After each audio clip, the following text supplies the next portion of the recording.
Tahukah anda, ada satu jalan di Malaysia yang dianggap antara paling berbahaya?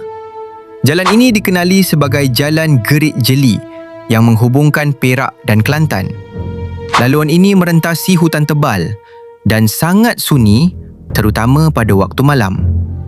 Banyak kes kemalangan dilaporkan di sini, terutamanya disebabkan jalan berliku dan gelap.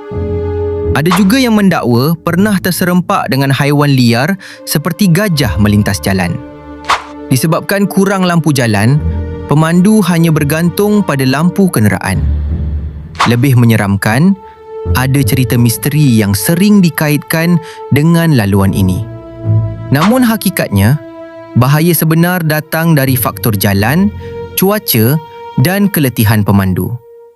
Jadi jika anda melalui jalan ini, pastikan kenderaan dalam keadaan baik dan sentiasa memandu dengan penuh berhati-hati.